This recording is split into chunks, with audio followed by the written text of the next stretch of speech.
अस्सलाम वालेकुम। उम्मीद है आप सब खैरियत से होंगे। मेरा नाम है हाफिज़ मुज़फ़्फ़र हुसैन और आज हम बात करेंगे गॉल ब्लैडर स्टोन यानी पित्ते की पत्थरियों पर। असल में होता ही है, जब पित्ते की पत्थरियां बन जाती हैं तो पेशेंट को कलवंजी दर्दें शुरू हो जाती हैं, बदबूदार असहाल, पित्ते के मकाम पे सूजन और मुसलसल बदहज़मी भी रह सकती है। चूँकि पित्ते के मुंह की नाली इतनी बारीक होती हैं, उससे पत्थरियां खारिज हो ही नहीं सकती। लिहाजा डॉक्टर्स रात उसका हल ऑपरेट बताते हैं और ऑपरेशन करके वो पित्ते को ख़त्म कर देते हैं, बॉडी से निकाल देते हैं।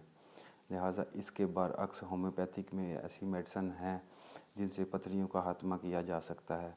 आइए हम उन पत्थरियों की मेडिसिन के बारे में जान लेते हैं।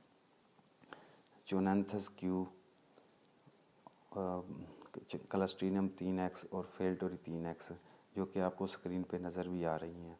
ये 3 मेडिसिन हैं जो कि पित्ते की पत्थरी को बिल्कुल जड़ से ख़त्म कर देंगी। चोनैंथस क्यू के 20-20 कतरे सुबह दोपहर शाम, क्लस्ट्रीडियम और फेल्टोरी की 1-1 टैबलेट सुबह दोपहर शाम। और इसके अलावा 2 मेडिसिन और हैं जो कि आपको स्क्रीन पे नज़र आ रही हैं। एक का नाम चैना है और दूसरी का नाम कलकेरिया कार्ब। चैना दर्द की शक्ल में दी जाती है जो दुबले पतले पेशेंट को, और भारी भरकम जो पेशेंट है उसको दर्द की शक्ल में कलकेरिया कार्ब दी जाती है।